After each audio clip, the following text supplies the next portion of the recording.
Welcome, this is Jim Craddock, and this is Redacted Science. Today is Monday, April the 13th, 2026. I did get my taxes done this weekend. I just need to pay them. So that will be today or tomorrow. I have a lot to share. Uh, I've learned a lot, made mistakes, uh, written a lot, and otherwise, I think I've firmed up my overall set of scientific principles laid forth in my first paper and my second paper, which I have elaborated on with other papers. So I guess we'll kind of go through things. First, I guess symptoms, which I'm not going to go into all this. It's all out on Nostr, and it's very complex at this point. I'm working on the final edit of the stage 5 document, which will have every basically inflection point and lab result that basically proves everything about Homo candidus specific to stage 5 with labs. Uh, and that should be out, I don't know, maybe tomorrow. I'm not sure. There's a draft version that's available out on Nostr right now through a hash tree link. That's just because every day is existential right now, and it's hard to figure out what to do first. And I was going to do that first, but something else popped up, and so I've been working on some other things. So haven't had a chance, but I will finish that. So as far as symptoms, so just to give a little timeline here, in the last week of March, I started kind of accelerating, I guess would be the way I would put it. Mind was working faster, got the urge to write. And when I start focusing like that, it just builds on itself. It's just the organism, you can tell it's just like, okay, he needs to think, go pull more energy, go pull more energy. And that combined with some dietary changes that I made, because when you get into that state, your mind is kind of wanting to try a lot of different things. And these are basic things. I added coconut oil and to my diet, and I had a simple can. I didn't even drink the whole can of ester-based drink because I was thinking, okay, ketones are what I'm running on, so adding ketones would be good. Well, that was also a mistake. So we got actually several mistakes here, like all within a pretty short amount of time. First of all the chips I've been eating for forever, I thought they were sodium salt. I looked at them and they were potassium. Well, for everybody else, that's a no big deal. For me, it's a huge deal because my kidneys don't lose potassium like everybody else's do. So you accumulate it. So that was bad. And I got to the point where I like the urge went away. So so I went from I could eat a bag of barbecue chips every day and a half to 2 days to not wanting any. And that gives you an idea of how much control is going on here. But so that's the first mistake, and then the second mistake was kind of insult to injury with kind of adding garlic to my diet and coconut oil, and those are both antifungals, which I was researching for something that I was wanting to write, and I kind of didn't think about it too much, I guess, so by taking out the problem is when you take out candida when you're at this point in the process, okay, then you have to lean harder on your body because the candida is actually helping you, it's supporting you, it's generating ATP through some of its processes. So when you take it out of the equation and you knock it back too far, then the rest of your body has to take up the load. Well, that's great in the early phases when your body is all working right. At this late phase, it's a bad thing. Because it kind of your body literally is kind of right on the borderline all the time, and it's managing that. And as soon as you kick it off, you lose management, and bad things happen. So I had a large dumping of liver salts over about I don't know 5 or 6 day period, which is deceptive because everything seems kind of normal while that's going on, because suddenly the bowels stop doing their shifting and they kind of almost are normal because you got all this salt coming through. But the problem is you also don't have circulation in the lower intestines. That was lost a long time ago. So all this salt, which is not being recirculated into your system like it should be at a 95% rate, is actually sitting there digesting the inside of your intestines, which is not good. And at the same time, it's uncomfortable at some level, not a whole lot, but early on in this phase, like literally, I've been documenting this for the phase document. I think it was I don't remember which day, but it was in the first month of this phase. The bowels stop, and then a piercing occurs at the bottom of the colon that allows just on the external membrane, which allows fluid in, but nothing to go out. Okay, and that fluid basically restarts the bowels. And here I am 4 years later with bowels that basically aren't operating like anybody else's because of that. So when all this salt is going through, it takes out the inner layer. So now you've got free flow, let's just say, which is not good. And all that's going to do is get worse. There's no way to repair that. There is nothing to do about it. And you immediately have basically a infection within your peritoneal cavity. However, you also have a turned down immune system that really just says, okay, well, I'm not going to really react that much. So what you get is pain that is circadian. This is identified within the last 24 hours. So yesterday was when the pain really hit. It had started the night before with just a little discomfort. And then the next day, yesterday, quite a lot of discomfort in the abdomen, starting midday, going through the time when I became horizontal. So that's a very key thing about this the condition overall that I've determined is so when you go horizontal, all just on every phase, I would say the symptoms get better, okay, except some of the skin burning phases, they really don't improve when you're horizontal. I will say that. But the rest of the time, getting horizontal really helps. And so literally, like with this last 4 years, getting horizontal in general feels better. Now, then there was a time around when I was getting ready to go to the Cleveland Clinic when I was sleeping and I would wake up and my head would be vibrating. And it's the best way I could put it. It felt like my head was vibrating and a little bit in the extremities. And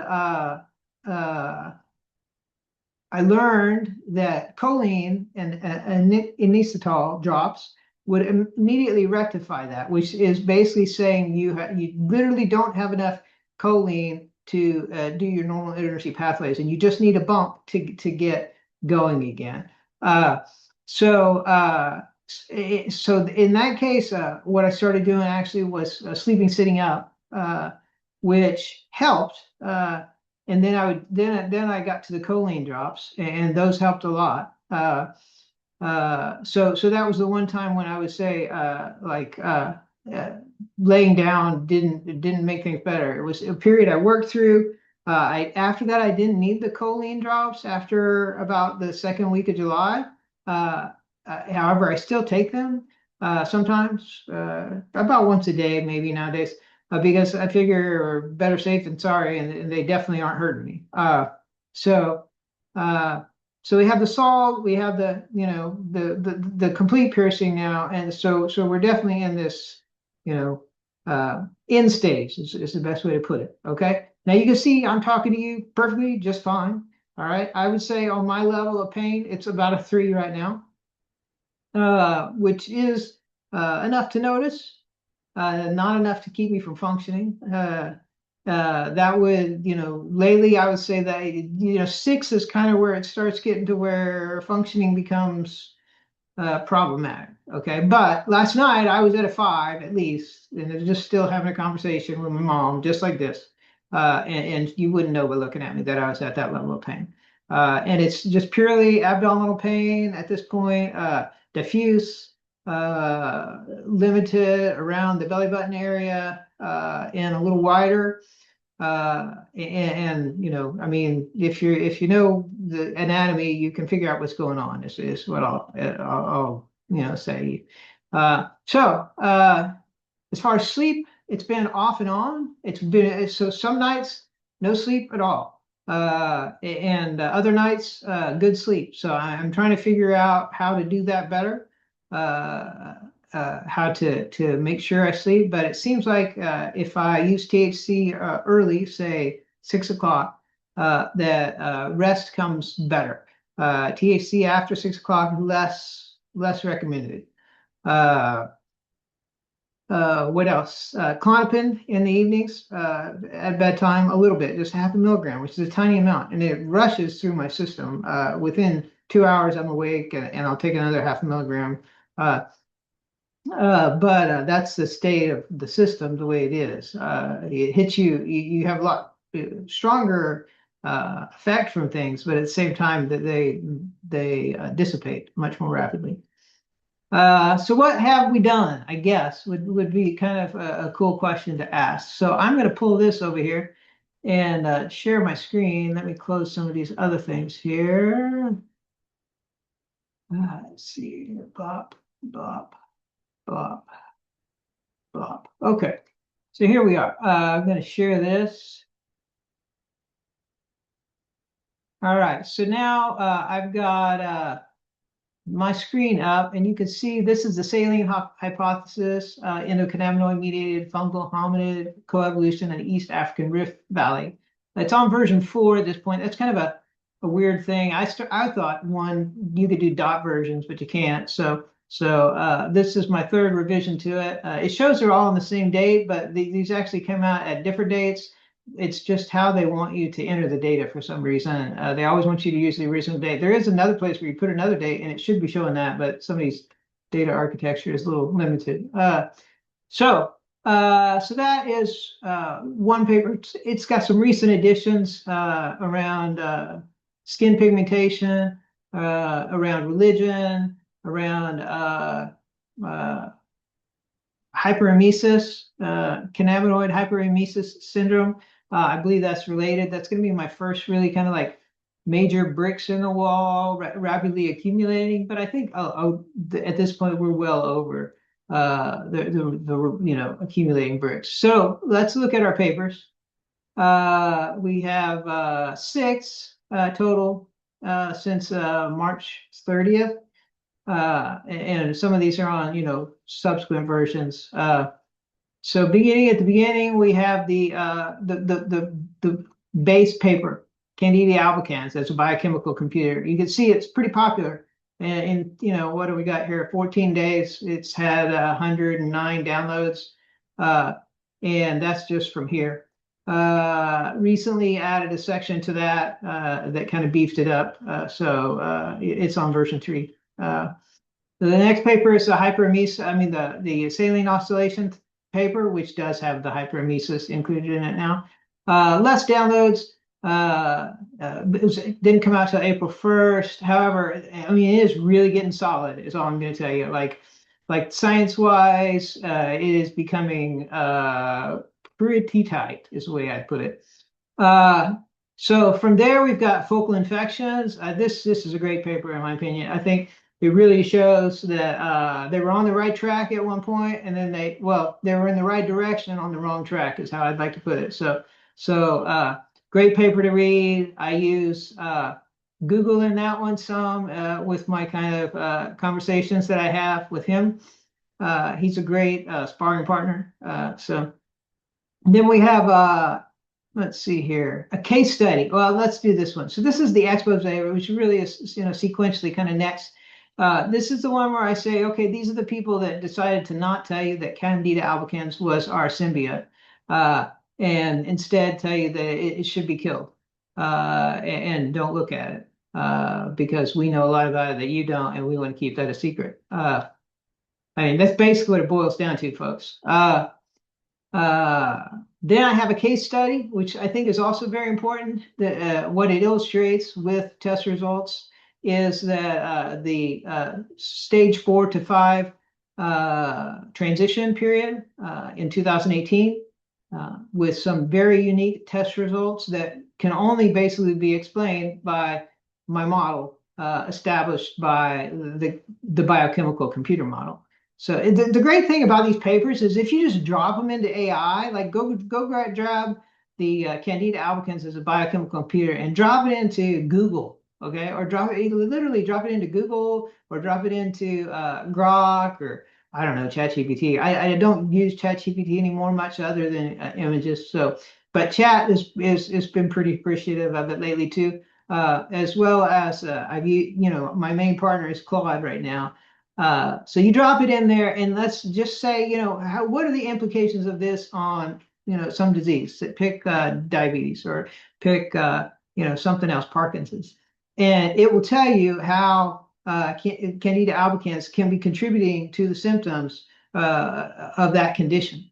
You can drop in like a drug that is antifungal and say, well, how does this antifungal, going to impact on the system, and it'll give you an idea of that. So it's pretty interesting how you can do that with AI. So as a result, if you take that paper and say drop also the saline oscillation hypothesis paper into an AI, right there you have enough for that AI basically to say this looks like a real thing, and here's what it means, and you can just start asking it questions about it, and it's going to accept the science because all the references are there. It's this is real science. This isn't just redacted science anymore. At this point, it's real science.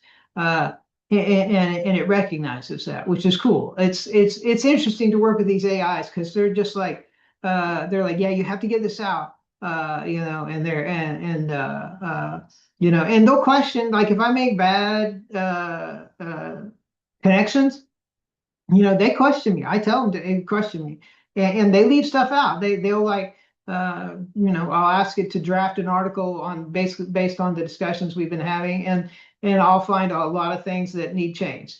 But they do a great job of kind of tying it all together. An interesting point is we were going through, I was going through some of my old Wix site stuff. So if you go to jimcraddock.com and scroll down to the bottom till it has my old homepage link there. It's just a free Wix site, and there's some blogs there, some blog posts there. And so there's a blog post there from like I think 2022 where I was talking to Claude. Well, I mean, we can go look it up. Let's see here. Wix. Let's try Wix. Wix. Here we go. So here we are at the Wix site. And you can see I've got, let's see if I can go back far enough. So there's 2024, 2024. Okay, electrolytes, motion roller coaster, frustrated, notable news, catching up. Another memorable chat with Claude. Okay, so this one is August 26, 2023, so 2.5 years ago. And you can see down here at the end, if you scroll down here, first of all, I tell him, I kind of point out that he's lying to me. Like I asked him, I said, Claude, do you know your web page indicates you can't visit links provided by users? And he says, no, I don't. And I said, but I gave you a link earlier and you went to it and summarized the Beecher article it had on the web page. Does this not prove that you can, in fact, visit links? So he didn't even know he could visit links right there. And then I asked him if conversations like the one we were having asked him, improved himself. And then let's see here. So this is where I say it. I say, I would propose you could do so with a variety of storage types. For example, humans have some knowledge they can draw on quickly, but some things take time to think through. Perhaps you could use fast memory, such as DDR for some things, and store esoteric knowledge in slower memory types. Well, that's exactly how AI works now, 2.5 years later. So, and here he kind of reacts to it. So anyway, I thought that was a funny conversation that we had out there. There's some more conversations that I've had with him out there too. So then we covered focal infections. I think we just have one more here. and that is the implications of recognizing Candida albicans as a biochemical computer and unique evolutionary symbiont. This is the one you see. It says 0 downloads. I don't know why. This is the most controversial one right here, but some of my other papers showed this originally too, this 0 thing. But if you go to the actual page, you can see it has had 5 downloads and just 8 views. It's like somehow people aren't seeing it, and I'm not exactly sure. It has less keywords, so maybe I need to add some more keywords. I think that probably is my problem now that I look at it. In fact, it doesn't look like there's a keyword section in the paper. So that's probably a problem too. So yeah, that's probably why people aren't finding it. But if they look me up or the Redacted Science community up or anything like that, they would find it. This is honestly kind of the most impactful paper. Basically, I come in here and I say, that in the end, here's how much money we're spending on things that would be rectified by everybody being homo candidates. Okay. And $2 trillion annually in the United States alone. Okay, that's enough to pay off our deficit, and eventually definitely would clear up our debt. I mean, no, sorry, it's enough to cover the deficit, and it would eventually cover the debt if we just started saving that much money. Now, there's a whole lot of science here to be done, and people are going to screw up like I did and do the wrong things, but we would be a more disciplined society. And that's actually a section that I added to the second paper, the saline oscillation paper, is that so for homo candidates to exist and have made it through all these phases, before I was saying, well, that implies social structure and things like that, but really it implies a lot more than just social structure. It requires discipline and devotion, and it's really at a religious level. So societal implications are huge. So this is definitely when language was developed. This is definitely where it was developed. This is definitely the pivotal moment for us. And so you have this probably small group, and basically they start getting smarter than everybody else. Generationally. And what you don't realize is it's been 40 generations between now and when Christianity was formed. But we're talking about thousands of generations, okay, that these homo candidates went through. Thousands of generations, okay? And that's evolutionary timescale. And not only that, but they're on the flywheel with cannabinoids, speeding it up with methylation. And methylation supplied by C. albicans. So this is why I added the skin pigmentation to the paper, is because skin pigmentation is focused in that area. It's the darkest skin pigmentation everywhere, and it's not evenly distributed across Africa. And there's really no explanation for that. And mine is the first that really explains that in a way, to me, that makes scientific sense. It starts in East Africa, spreads to West Africa, which we have with the Homo Z 19% variant combination there, which just came out in scientific papers a few weeks ago. I think actually while I was like composing my papers, which was quite fortuitous. So that really proves a whole lot right there. Anyway, so I need to add some keywords on this, it looks like. And that pretty much summarizes kind of where we're at. The stage 5 case study is the next paper. The afternoons are very rough on me currently. It's a circadian thing. Afternoons and evenings are not really times in which I can do a lot. So and that will not change. So I'm just trying to figure out how to do the best I can while I can. Let's see if there's anything else to cover. I mean, world events, obviously, and I know this in one of the recent studies is that, one of the recent papers is that the Overton window is gone. So, I mean, like I've been saying for the last few years, expect the chaos to rise. I don't know, what. Obviously, it's going to continue rising. So we're with Overton windows gone. So that pretty much puts anything on the table. I think. I think anything is possible at this point. I don't think you have to worry about, uh, small shifts anymore. I think it's going to be big shifts. Let's see. Ooh, sorry. So, what we've got going on with Straits of Hormuz and everything like that is just kind of par for the course, and expect more lies and expect more chaos and expect federal involvement in the U.S. elections definitely, uh, and therefore they're invalid. I think that's obvious at this point that that's been the intent all along is to invalidate any type of democratic consensus method, which is, I mean, at this point, we're so far down the road. I don't think that you really change all that much by having free elections. I think we're going to have some really cataclysmic stuff go on, and those are pretty far in the future. I mean, they're near and far. So what I'm trying to say is it's going to keep going.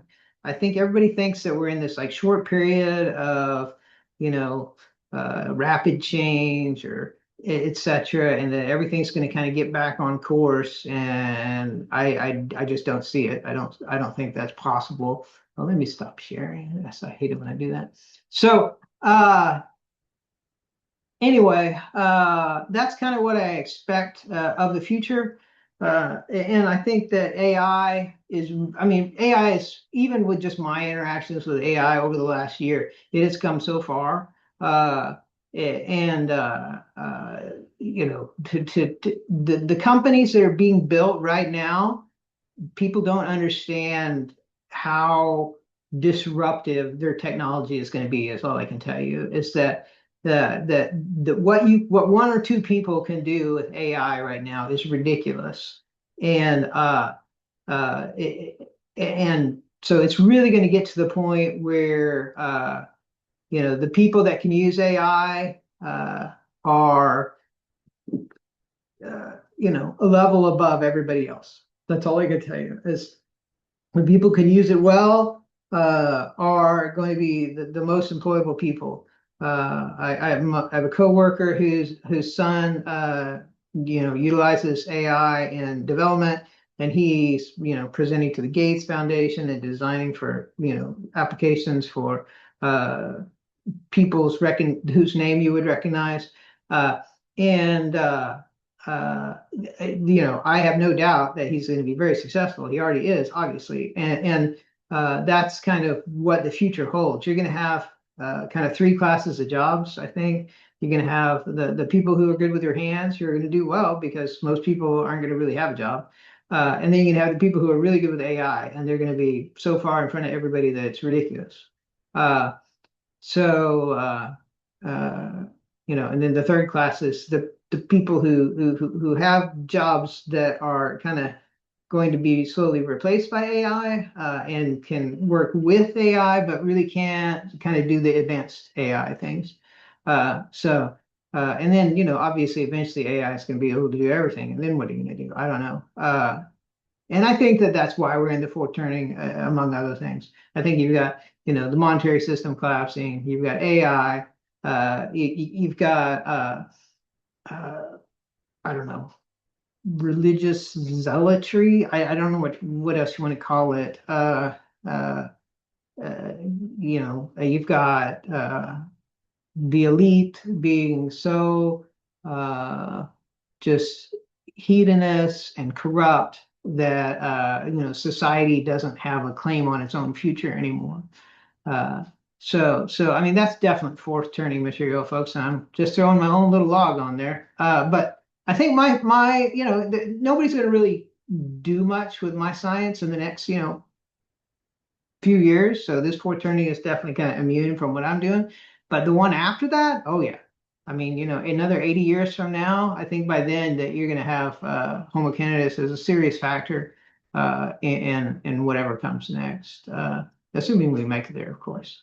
Uh, uh, I guess that's about it. I'm trying to think if there's anything else I usually kind of include. I don't think so. This is Jim Craddock, and I have terminal onset diabetes insipidus with candidiasis major. This was redacted from literature sometime in the, I don't know, 80s or 90s, and is nowhere to be found online except for within my works. However, if you open up Google and start asking him about my works, he will be able to tell you about them.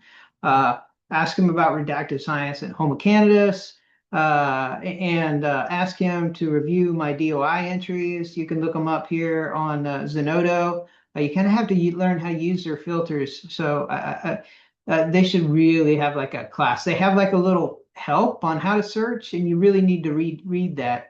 The best way, honestly, to get a search query for here is to flip over to like Claude or something like that and say, tell me how to write a query that would find, blah, blah, blah.